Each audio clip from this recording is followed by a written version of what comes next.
نبوي سیرت. ورونو په تیره کې موږ هغه پیښه او واقعه بیانول چې د لشکر مشر په خپله مسروق د یمن پاچا و چې د ابرهه زوی دی او د فارسیانو د لشکر مشر اخروز ډیر قوي او شدید سړی و وایي د ده غشي او لیندۍ د ډیر قوت په سبب بې له ده څخه بل چا نسوای استعمالولی. اوس چې جنگ شروع دی اخروز ولاړ دی د جنگ حالاتو ته ګوري او څارنه یې کوي، د جنگ نقشه جوړوي. نو پوښتنه یې وکړه، ویل د حبشانو پاچا پیژني؟ سیف ویل هو. هغه سړی ویني چې ورېښمین کالي یې اغوستي دي او پر فیل سپور دی او پر تندي یې سور یاقوت دی؟ اخروز ویل هو. ویل دغه نفر یې پاچا دی.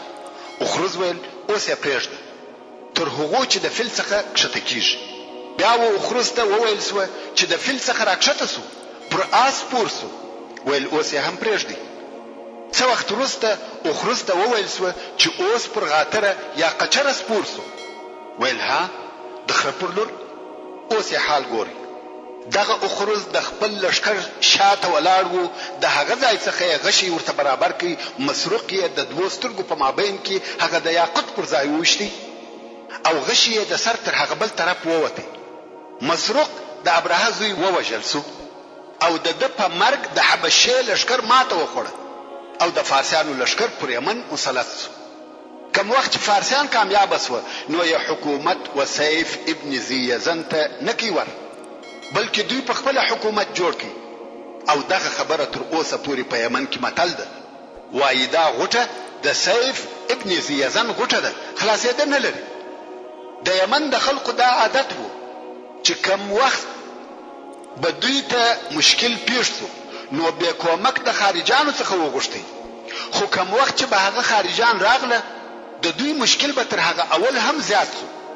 هو د یمن خلق اوس د حبشې د حکومت څخه خلاص و، مګر د فارسیانو تر تسلط لاندې سو. بیا نو کسرا د خپل طرفه څخه یو والی پر یمن مقرره کړي چې نوم یې مرزبان. کم وخت چې هغه مړ سو بیا د هغه زوی توبوجان د یمن والی سو. څه موده وروسته دغه توبوجان کسرا استکی او د هغه پر ځای بازان د یمن والی مقرره کړي چې دا ټوله فارسیان وو.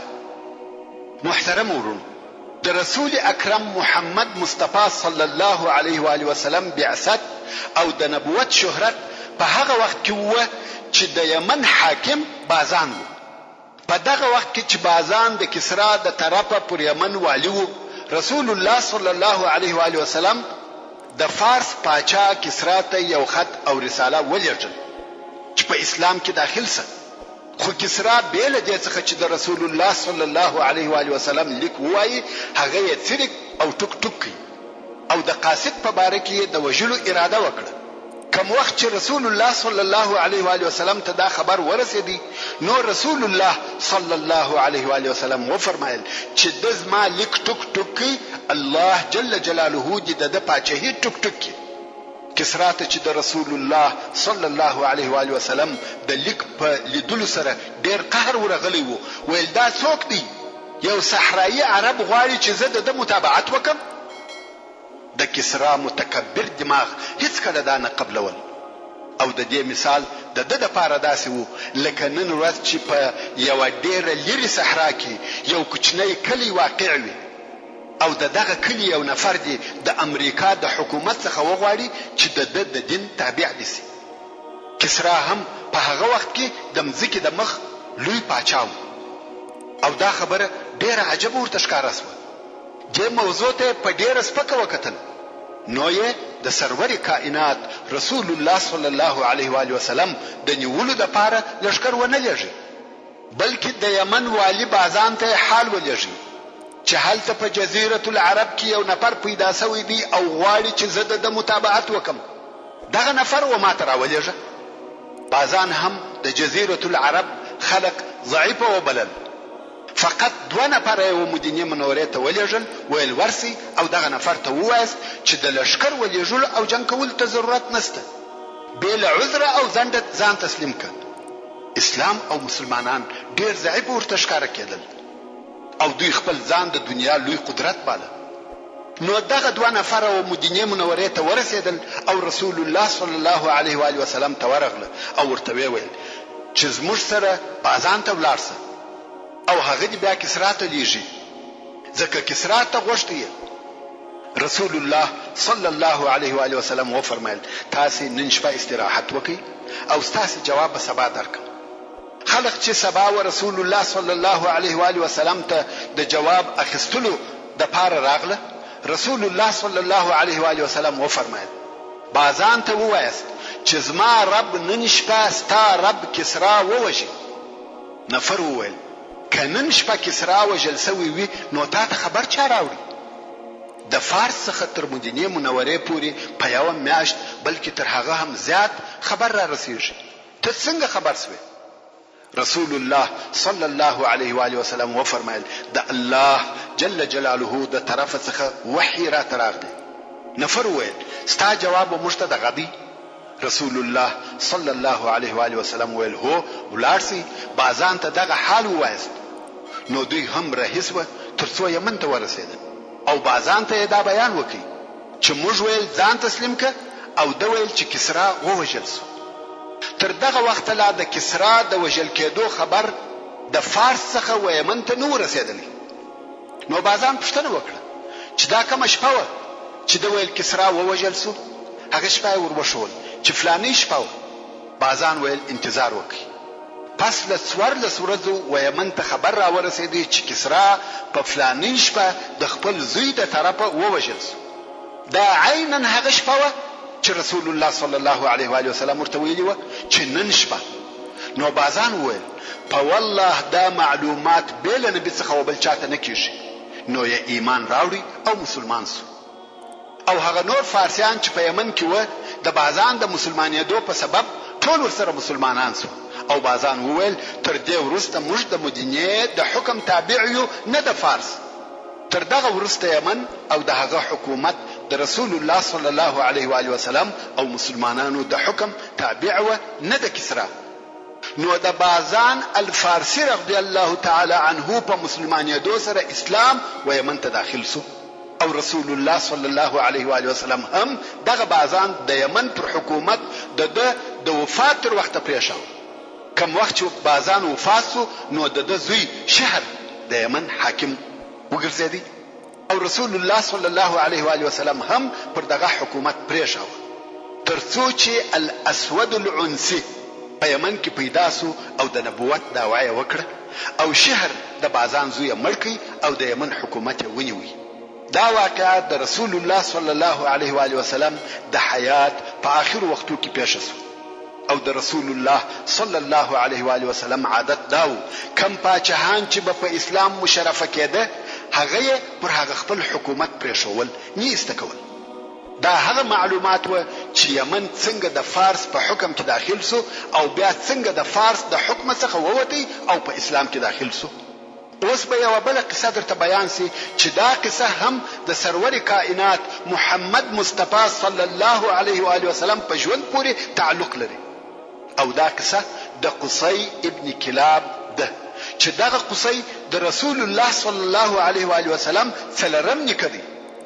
ستاسو به هغه د مخه بیان په یاد وي چې د جرهم قبیله څنګه د یمن څخه و مکه مکرمه ته راغله او د دوی څخه اسماعیل علیه السلام چې د ابراهیم علیه السلام زوی وو ښځه وغوښته.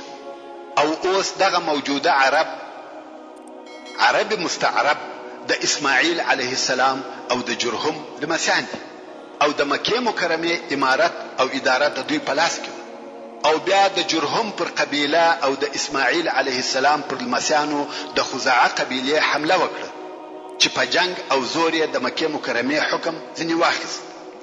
که څه هم د اسماعیل علیه السلام مسیان دالته په مکه مکرمه کې اوسېدل خو قدرت او د شی اختیار نه درلود بلکې حکم او امریت ټول د خزاعه د قبیله و. او دا بیان مو هم درته وکي چې د خزاعه د قبیله مشر عمرو ابن لحی څنګه د دوی ودین ته تغییر ورکړي او شرک یې پکښ داخل کړي او دغه د خزاعه قبیله تقریبا 1500 کاله پر مکه مکرمه حاکمیت درلود. خو د اسماعیل علیه السلام د اولاده بیا هم زړه غوښتي چې قدرت خپل لاس ته راوړي ولې چې مکه مکرمه اصلا د دوی و او حکم یې هم د دوی په لاس کې و، مګر دا کار یې نسوای کولای ځکه قدرت یې نه درلودی. تر څو چې د اسماعیل علیه السلام په اولاده کې د قصی ابن کلاب په نامه سره یو نفر پیدا سو. ورونو د اسماعیل علیه السلام په اولاده کې یو فهر دی، یعنی یو نفر و چې نوم یې فهر دی چې لقب یې قریش او د دو اولاده ته قریش ویل کیږي. کم وخت چې قریش ذکر او یاد سي مقصد یې دغه فهر اولاده ده او فهر د اسماعیل علیه السلام د نږدې لمسیانو څخه دی. نو ټول قریش دغه فهر اولاده ده او قصی ابن کلاب هم د فهر د اولاده څخه دی. دغه قصی ابن کلاب ته الله جل جلاله ډیر مال او غنا ورکړي و، په خپل قوم کې مشر او سردار او بیا یې د حلیل د لور سره واده وکړي چې دغه حلیل په دغه وخت کې د خزاعه د قبیله او مکه مکرمه عمومي مشر او رئیس و. دی واده د قصی ابن کلاب شرف نور هم ورزیات کړي ځکه یو خدای د اسماعیل علیه السلام د اولاد څخه او بل د شزه د خزاعه د قبیله او د مکه مکرمه د رئیس لور او په عین وخت کې غنی او مالدار هم په خپل قوم کې مشر او د عزت خاوند. کوم وخت چې دغه قصی اولادونه زیات سو، نسل یې ډیر سو، نور یې هم عزت او دبدبه پیدا کړ، نو دا فکر ورسره پیدا سو چې د خپل پلرو ملک او حکم بیرته لاس ته راوړي. په دغه وختو کې د خسر چې حلیل نومېدی او د خزاعه د قبیله رئیس و مرسو. نو قصی ابن کلاب اعلان وکړي چې دی د مکه مکرمه مشر او سردار دی او د دې کار د پاره د خپل ورونو د اکا د زامنو او خپل قوم څخه کومک وغوښتي او هغوی هم کومک وکړي. خلق ورته راټول سو. اوس نو په مکه مکرمه کې د جنگ د پاره دوه لښکره جوړ سو چې یو د قریشو د قصی ابن کلاب لښکر دی او بل د خزاعه د قبیله لښکر دی. جنگ پر شرف او د مکه مکرمه پر حکم دی. کوم وخت چې جنگ شروع سو ډیر کسان ووژل سو او د دواړو طرفو څخه ډیر خلک مړ سو. خلکو چې دا قتل او مرګونه ولیده نو عادل او پوهانو خلکو د صلح د پاره د دوی په مابین کې مداخله وکړه. ویل تاسو باید بیل جنگ د منصفانو په حکم فیصله وکړي. دا نو دواړو طرفو د منصف پر حکم اتفاق وکړي او یو سپینږیری سړی چې ډیر هوښیار او د عربو د پوهانو څخه وو د منصف او فیصله کوونکي په صفت وټاکي چې دغه سړی نوم یعمر ابن عوف وو. دواړو قبیلو پر دې اتفاق وکړي چې یعمر ابن عوف مو منصف دی او دواړو طرفو ډیر شدید قسمونه یاد کړه چې دغه یعمر ابن عوف چې هر فیصله وکړه به لکم دلیل یې منو او هیڅوک پر هغه حکم اعتراض نشي کولای او پر دغه اتفاق او قسموی شاهدان هم ودرول. اوس نو ټول خلق ودغه یعمر ته راټول سو او د مدعیانو څخه هر یو غواړي چې خپل دلایل ووایي. اول قصی ابن کلاب ولارسو اول دا زما د پلرو ملک دی، اسماعیل علیه السلام زما نیکه دی او هغه اول سړی دی چې په مکه کې اوسېدلی دی او زمزم هم د هغه د پاره الله جل جلاله پیدا کړ. کعبه شریفه هم هغه جوړه کړې ده او د خزاعه قبیله د ملک په زور لاندې کړی دی.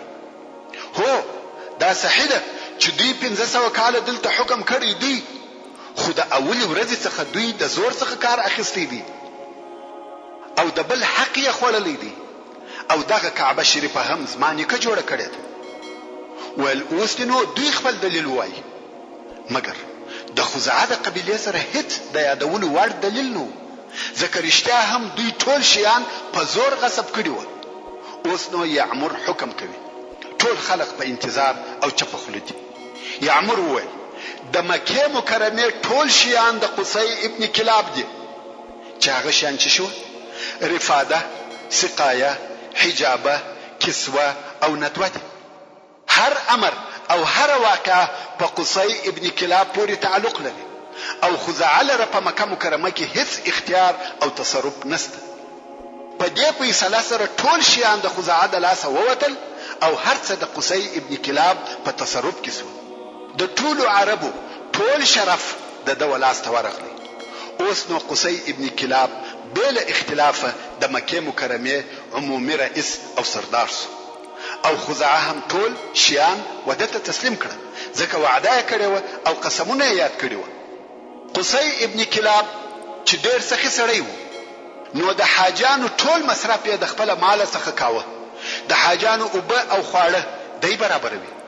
د خلقو په زړو کې نور هم محبت زیات سو.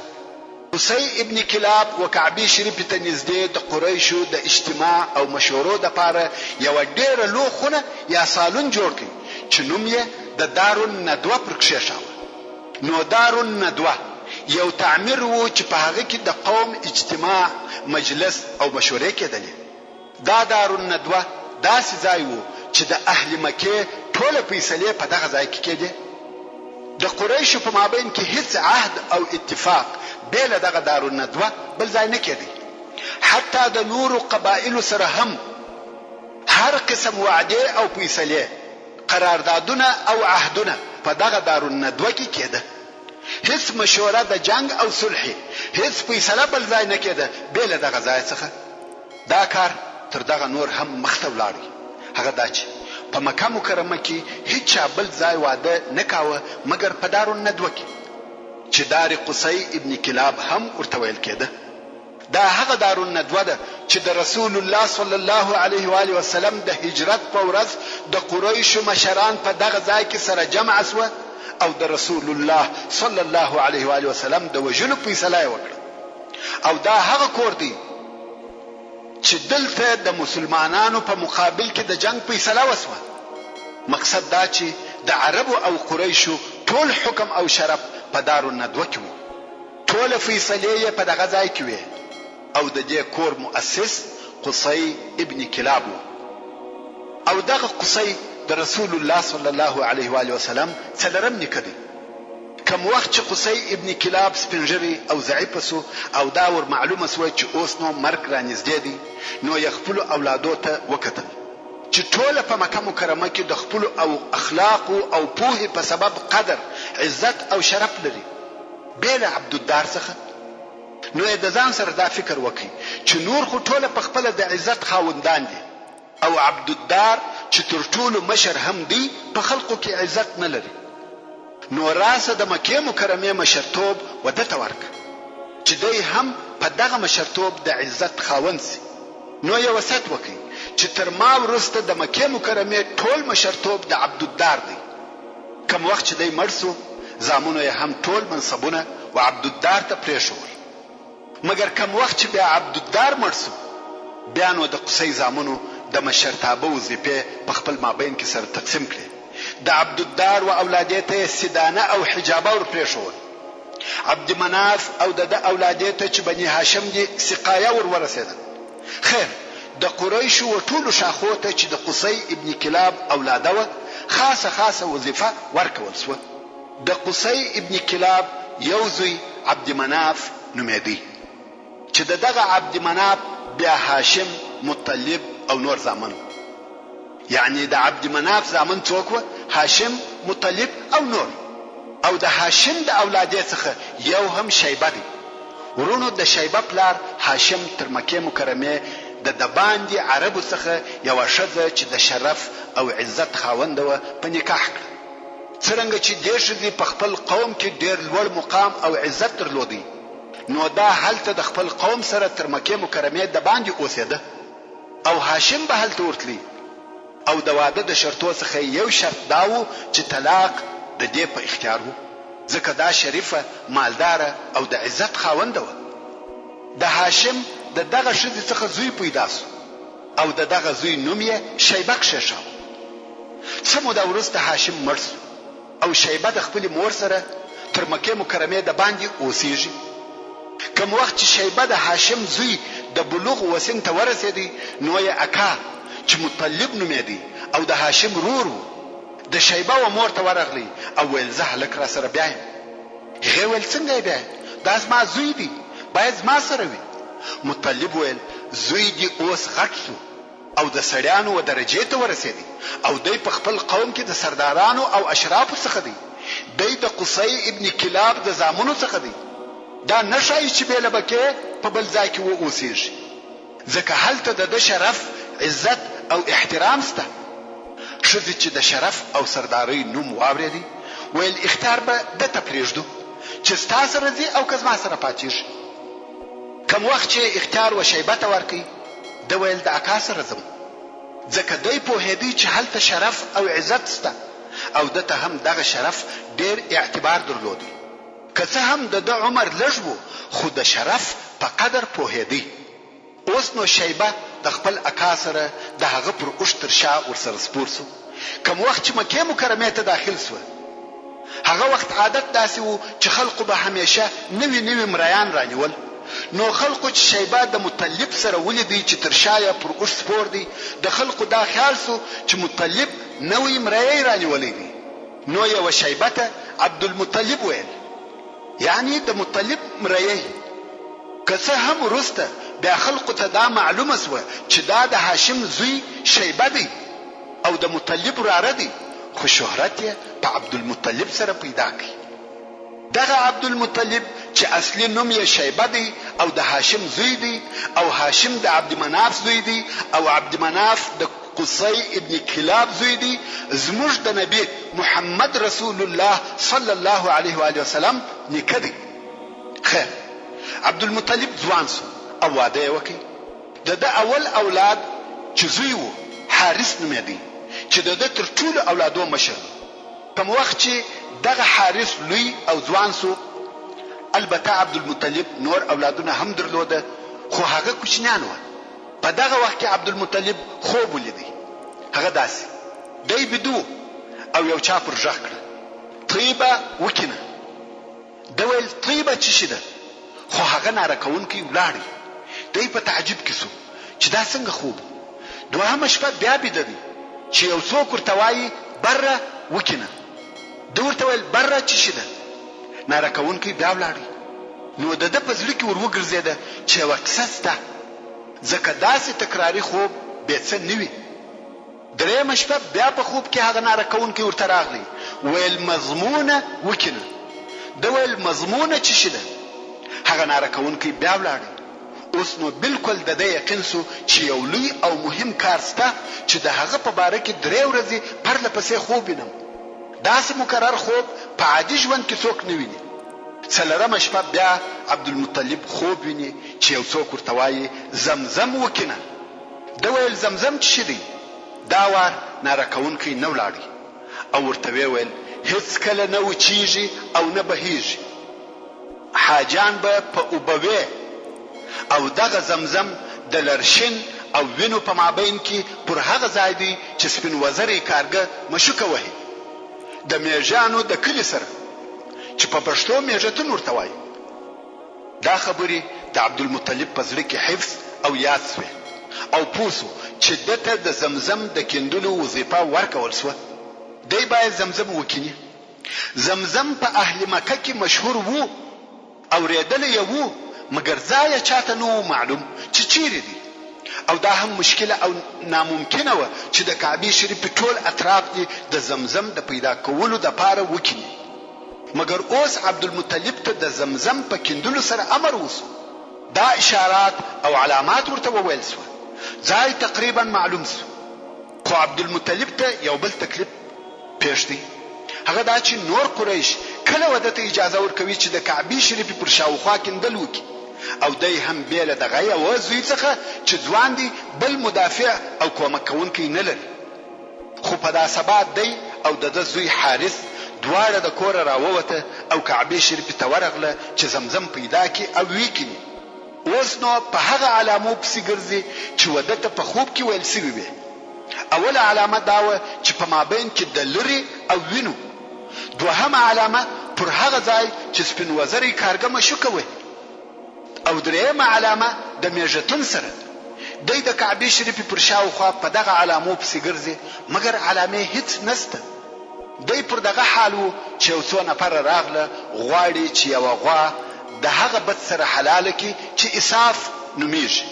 دا بیان خو مو د مخه درته کړی دی چې اساف او نائله څوک وه او څنګه بوتان سوه. نو دغه نفرو هغه غوا حلاله کړه د اسحاق سره ویني توی شوه مګر دغه حلاله سوی غوا د هغه ځای څخه وغورځیده ویني ځنی بهیږي او غوا ځغلي څو بل ځای گزاره شو نفر پسې ورغله د غوا پاته کاری حالت وروکي لری او کلمه حالت ځین راويستل اوس نو عبدالمطلب ته اوله علامه ور معلومه شو چې دا یې ویني او هغه یې لری یا لرشن د دغه دوه په مابین کې د زمزم څادي خو بیا هم دغه منطقه ډیره لو او پراخه منطقه ده نسی کولای چې ټول وکړي اوس نو په دغه ځای کې ګرځي چې پر میژتون پیښ دا هم دوهمه علامه شو مګر دا د میژانو شهر هم یو لو منطقه ده بیا هم مشکله ده چې دا ټول منطقه وکړي په فکر کې دی چې څه وکړي په دغه وخت کې یو کارګه یا ټپوس راغلی چې په وزرو کې یې سپینې بونې وي کارګه عادتا ټول تور وي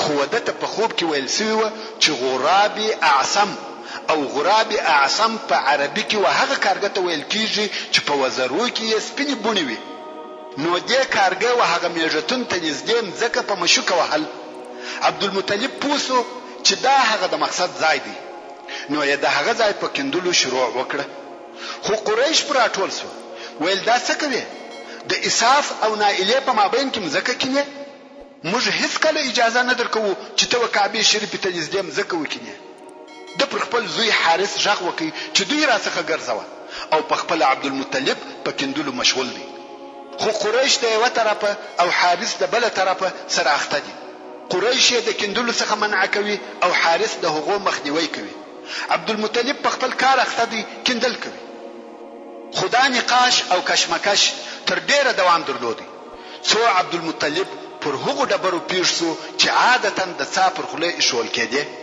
یو اړ نه کړ الله اکبر قریش پوسوه چې عبدالمطلب د خپل مقصد شي پیدا کړ نو قریش پښتنه ځنی وکړه چې ته چی کینده د ویل زمزم عبدالمطلب نور هم خپل کندلو ته دوام ورکړي او حقیقتا یې هم د زمزم څا پیدا کړ اوس نو قریش ورته وایي موږ دې په دې څا کې شریکان یو عبدالمطلب ویل د چی شریکان تر اوسه پورې مزه وکندلو ته نه پریښولم ما وکندي اوس چې وب پیدا شوه تاسو می شریکان یاست ورونو واقعا په مکه مکرمه کې د اوبو ملکیت ډېر لوی شرف وو اوبه په مکه کې تر اوسه دوی خپل اوبه د مکه مکرمه د باندې څخه راوړلې او اوس په خپل په مکه کې زمزم ورته پیدا شو خو عبدالمطلب پر دې ټینګ شو چې اوبه زمات او نور قریش بیا وایي چې موږ حتما در سره شریکان یو څو خبره تر جنگ ورسېده خو په اخر کې پر دې فیصله وسوه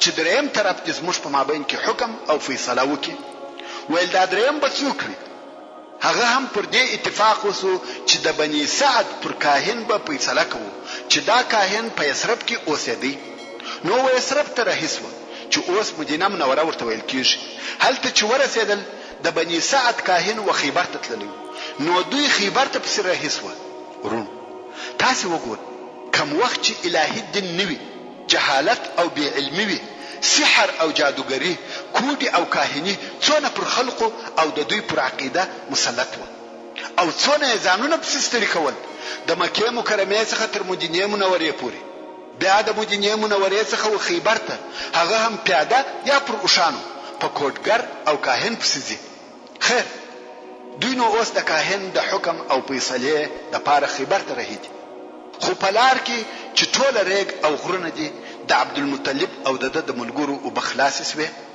او د هغه نور قریش سره هم لږ او پاتې دي څو عبدالمطلب او د ملګری د تند د لاسه مرګ ته قریب او نږدې شو نو یې د هغه نور قریش څخه ابو غشته خو هغه ویل زموږ سره دونه او پاتې دي چې فقط موږ ژوند پاتې سو او وبیا ور نکړي نو عبدالمطلب او د ملګرو ځانونه پر مرګ وسپارل ویل وچ دشتي او به هم نه لرو او د مقصد ځای هم ډیر لري دي بیل مرګ بل شي نه دی پات نو ویل باید څه وکړو ویل باید د خپل ځانو د پاره قبرونه جوړ کړو مروخو حتما په دې کې خوشک نسته مګر دا چې ټول پر داش پراته یو او حیوانات مخوري تر دې دا شدي چې شخ کړسو قبرونه به جوړ کو هر یو چې د مخه مړ کېدی دا نور به هغه شخوي خو فقط هغه یو اخیری نفر به شخېدو پاتې سي دا نور خو به شخص ویل څه فکر دی نو یې د قبرو په کیندلو شروع وکړه او د قریشو هغه بل ډله ورته ګوري. دوی قبرونه وکیندل او د مرګ په انتظار کښېنستل. خو بیا د عبدالمطلب زړه طاقت ونه کړ، ویل دا نه ده صحیح چې موږ ناست یو او د مرګ انتظار باسو. دا عجز او تسلیمېدل دي. تر هغو چې ژوندي یو باید په اوبو پسې وګرځو. نو بیا د اوبو د پیدا کېدلو دپاره ولاړ سو. که ګوري چې د عبدالمطلب اوښ مځکه په پښه ووهل او د مځکې څخه یو څه اوبه راووتې. دوی یو وار په تلوار پر راټول سول، اوبه یې وچښلې. کوم وخت چې د دوی ضرورت پوره سو نو یو هغه نور قریشو ته ورغږ کړه، ویل راسئ اوبه وچښئ. هغه هم راغله، اوبه یې وچښلې او لوښی یې ډک کړه. نو یو عبدالمطلب ته وویل و تا ته چې الله جل جلاله په دې وچ دشت کې اوبه درکړې نو زمزم هم ستا دی او الله جل جلاله تا ته درکړی دی. دوی پوه سول چې دا د الله جل جلاله د طرفه اشاره ده چې زمزم د عبدالمطلب دی. نو زمزم یې وده ته پرېښاوه او د کاهن د طرفه بیرته راوګرځېده. نو سقایه یعنی د حاجیانو اوبول بې اختلافه د عبدالمطلب سوه. د زمزم تصرف د عبدالمطلب او د هغه د اولادیسو. الله جل جلاله و عبدالمطلب ته پرله پسې اولادونه ورکول. 10 زامن ورکړه او 6 لونې ورکړه. زامن یې عباس او حمزه رضی الله تعالی عنهما. دا یې هغه 2 زامن دي چې د اسلام وخت یې نیولې دي او په اسلام مشرف سوي دي. او بل ابو طالب چې اصلي نوم یې عبد مناف دی او ابو لهب چې اصلي نوم یې عبد العزا دی. دغه 2 د اسلام عصر نیولې دي او مسلمانان سوي نه دي. او هغه زامن یې چې د اسلام عصر یې نه دی نیولې او د رسول الله صلی الله علیه و آله وسلم تر بعثت د مخه وفات سوي دي، هغه عبد الله چې زموږ د پیغمبر رسول الله صلی الله علیه و آله وسلم پلار دی، او حجل، ضرار، مقدم، زبیر او حارث دی. دا د عبدالمطلب هغه 6 زامن دي چې تر اسلام او بعثت د مخه وفات سوي دي. او د عبدالمطلب لونې صفیه، ام حکم، عاطفه، امیمه، اروه، بره. د رسول الله صلی الله علیه و آله وسلم 6 امګانی او 9 اکاګان او لسم د ده صلی الله علیه و آله وسلم پلار. دا د عبدالمطلب اولادونه و. مګر کوم وخت چې عبدالمطلب د زمزم ساکن دی او څوک یې نه درلوده چې د دفاع وکړي، نو یې د ضعف احساس وکړي چې د قوم په مقابل کې ضعیفه یم. نو یې په هغه وخت کې دا نظر کښېښاوه، ویل کماته الله جل جلاله 10 زامن راکړه، یو بیا د الله جل جلاله د رضا دپاره حلالوم. کوم وخت چې الله عز وجل وده ته 10 زوی ورکړي او هغه هم ځوان سو، نو عبدالمطلب چې برهي و 10 ځوانان زامن به تر شا په پسې و. اوس نو عبدالمطلب اراده وکړه چې هغه خپل نظر ادا کړي. نو د کعبې شریفې و کاهن ته ورغلی او د کاهن سره به اقداح پراته وه چې ازلام هم ورته وایي. ورونو، اقداح یا ازلام څه شي دي او کاهن چاته ویل کیږي؟ اول، کاهن هغه چاته ویل کیږي چې د مستقبل یا راتلونکي وخت حالات او اخبار به بیانول او دا دعوه به کول چې زه په اسرارو او پټو حالاتو خبر یم او پوهیږم. او منجم و هغه چاته ویل کیږي چې ستورو ته ګوري، د هغو پر تګ او د هغو پر مواقعتو حساب کوي چې په حقیقت کې دا کار پر ستورو ایمان دی. او ازلام یا اقداح و هغو غشو ته ویل کیږي چې پر هغو بونه کې نوي تړل سوي. او د مشرکینو سره ازلام پر 2 قسمه و. یو هغه قسم و چې پر ځینو به هو لیکل سوي و او پر ځینو به یا لیکل سوي و، او دا غشي به سره ګډ و. نو که به عربو د یو کار اراده وکړه، مثلا د سفر یا واده یا د یو شي د رانیولو، نو کاهن ته به ورغله او هغه به د دغه غشو څخه یو راویستی. که به د هو غشي راووتی، هغه کار یې کاوه، او که به د یا غشي راووتی، هغه کار به دغه کال معطله کړي. په دې ازلامو کې نور قسمونه هم و. مقصد دا چې د مشرکانو د ژوند ټول کارونه او معاملات پر فال، کاهن او منجم ولاړ و. دا د مشرکانو دین او عقیده و.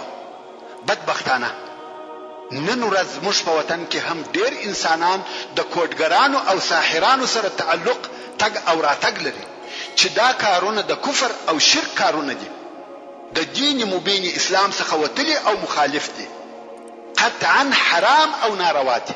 خیر خپل قصې ته براسو چې عبدالمطلب د کعبې شریفې و کاهن ته ورغلی او پر هر غشي یې د یوه زوی نوم ولیکي. 10 غشي یې جوړ کړه او کاهن ته وویل چې اوس نو دغه غشي سره ګډ کړه او بیا یو ځینې راوباسه. د هر یو غشي چې راووتی هغه د خپل نظر د ادا کولو دپاره حلالوم. ورونو دا مې هېر سوه چې درته ووایم چې پر عبدالمطلب په ټولو زامنو کې عبدالله ډېر ګران و.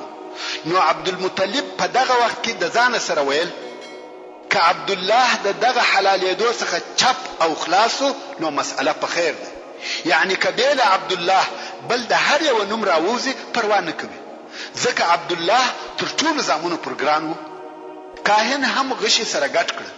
عبدالمطلب په کعبه شریفه کې ولاړ دی او دعا کوي چې د عبدالله نوم راونوځي. خو کاهن چې غشي سره ګډ کړه او یو یې ځینې راپورته کوي هغه د عبدالله غشي و. څرنګه چې عبدالمطلب پر خپل وعده ولاړ و نو یې عبدالله تر لاس ونیوی او د اساف و طرف ته رهیسو، غواړي چې عبدالله حلال کړي. قریش دا حال ویني چې عبدالمطلب زوی تر لاس نیولی دی او چاړه یې په لاس کې ده، غواړي چې خپل زوی حلال کړي.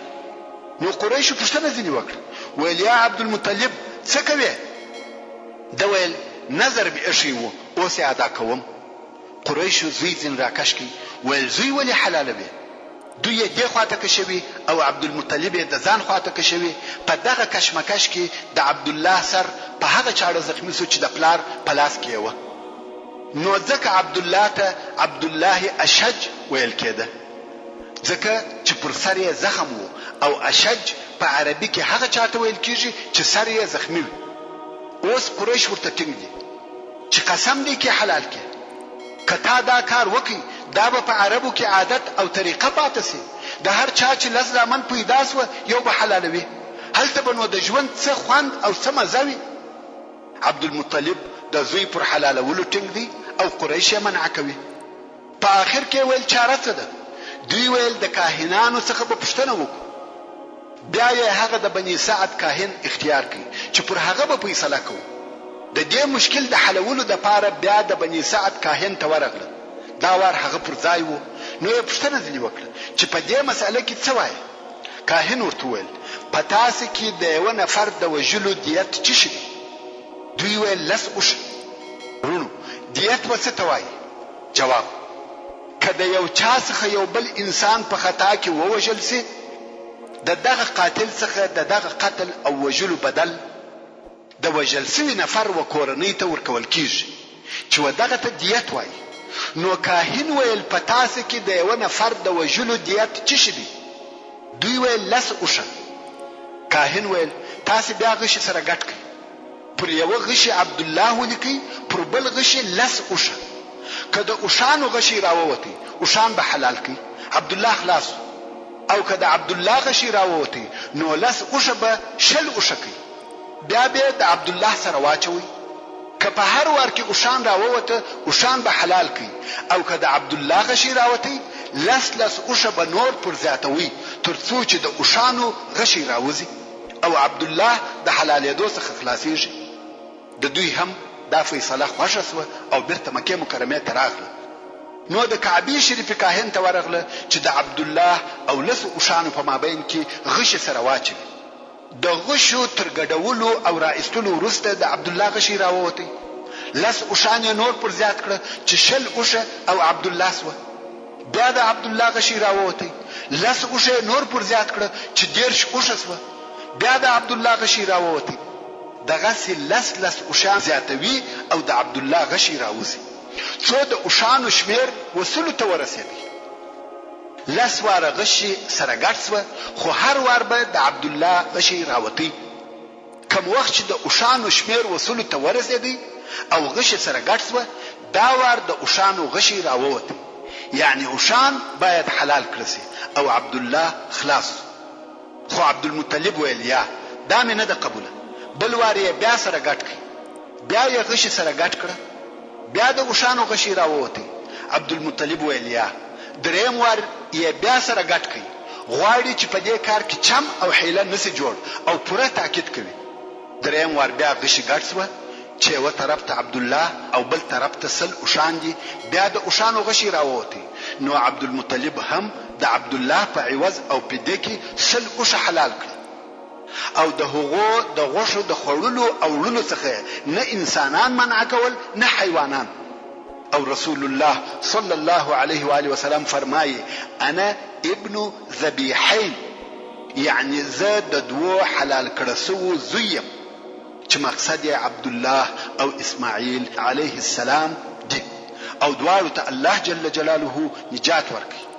ورونو دا د عبدالله د حلالېدو قصه وه، خو الله جل جلاله په دغه طریقه سره خلاص کړي.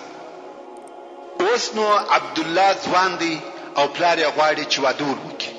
نو یې یوه باعزته او باشرفه ښځه چې دا هم د عبد مناف ابن قصي ابن کلاب د اولادې څخه وروغوښته او د دې ښځې نوم آمنه بنت وهب چې د رسول الله صلی الله علیه و آله وسلم سره په نسب کې شریکه او د اسماعیل علیه السلام د اولادې څخه ده، چې په دې ډول سره رسول الله صلی الله علیه و آله وسلم د مور او پلار د طرفه د شریفترین او معززترین نسب خاوند دی او د رسول الله صلی الله علیه و آله وسلم ماماګانو په یثرب کې ژوند کاوه او آمنه هم هلته اوسېده.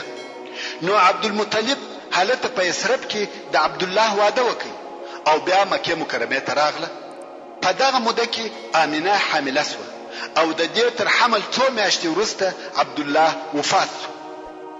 نو رسول الله صلی الله علیه و آله وسلم د مخه تر دې چې دنیا ته تشریف راوړي د پلار د طرفه یتیم سو. کوم وخت چې د محمد مصطفی صلی الله علیه و آله وسلم د ولادت وخت را نږدې سو، مور یې خوب ولیدی چې د دې یو کوچنی پیدا کیږي او دغه کوچنی سره یو نور وي چې د مځکې مخ ډکوي او دغه نور تر شامه پورې ورسیږي او دا په دغه خوب کې وایي اعیذه بالله الواحد من شر كل حاسد، یعنی دلره په یو الله سره د هر حسد کوونکي څخه ساتنه غواړم. سره لدی چې دوی مشرکان و خو بیا هم دغه خوب ولیدي چې پناه او ساتنه یې په یو الله سره غوښته. د فیل په کال او د فیل تر واقعې 50 ورځې وروسته د ربیع الاول د میاشتې په 12مه د دوشنبه په ورځ سرور کائنات رحمت للعالمین محمد مصطفی صلی الله علیه و آله وسلم و دنیا ته تشریف راوړي چې دا ورځ د میلادي سنې د 1501 کال د اپریل د میاشتې د 20 یا 22 تاریخ سره موافق او برابر ده. او دا چې موږ 20 یا 22 وایو دا د هغه وخت په جنتریو کې فرق و. د یوې جنتری په حساب 20 تاریخ وو او د بلې جنتری په حساب 22 تاریخ وو. او د صلی الله علیه و آله وسلم په ولادت کې عجب او د عادت څخه مخالف واقعات پیښ شو چې اوس به یو څه درته بیان سي. خدا بیان یې په دې سبب نه دی چې د صلی الله علیه و آله وسلم عظمت په دغه شیانو کې دی، بلکې دا هغه علامې دي چې د علیه الصلاة والسلام د راتګ زیری پکښې دي. کنه اصلا د رسول الله صلی الله علیه و آله وسلم عظمت او لویی په هغه رسالت او منهج کې ده چې د صلی الله علیه و آله وسلم مشتراوړي دي. دغه شیان صرف د علیه الصلاة والسلام د راتګ زیری دي، لکه څنګه چې حسان ابن ثابت رضی الله تعالی عنه د رسول الله صلی الله علیه و آله وسلم شاعر وایي زه په مدینه کې وم او عمر می وکاله په دغه ورځ چې رسول الله صلی الله علیه و آله وسلم و دنیا ته تشریف راوړي زه د يهودو په منطقه کې د يهودو سره وم چې د يهودو یو راهب پر قلا ختلی وو او نارې وهلې چې اے د يهودو ډلې نن د احمد ستوري ښکارا سو. هغه ستوري ښکارا سو چې نشکاره کیږي مگر په پیدا کېدو د احمد صلی الله علیه و آله وسلم. یعنی یو ستوري دی چې تر هغه نه راخیږي تر څو چې آخر الانبیاء صلی الله علیه و آله وسلم پیدا نشي او هغه ستوري نن راختلی دی.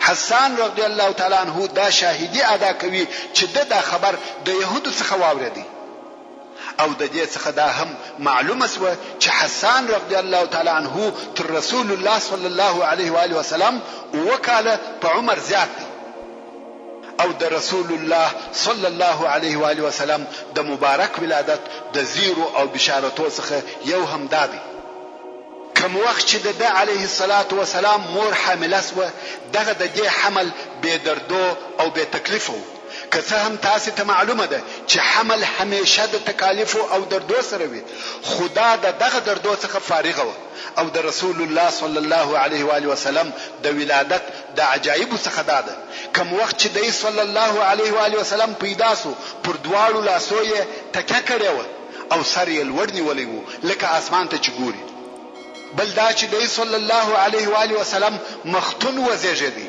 یعنی سنت کړه سوی و او مسرور وزیږېدی یعنی نو یې هم پرې سوی و محترم ورونو زموږ د بحث پاتې حسابه ان شاء الله تعالی پراتونکي کې واو سبحان ربك رب العزة عما يصفون وسلام على المرسلين والحمد لله رب العالمين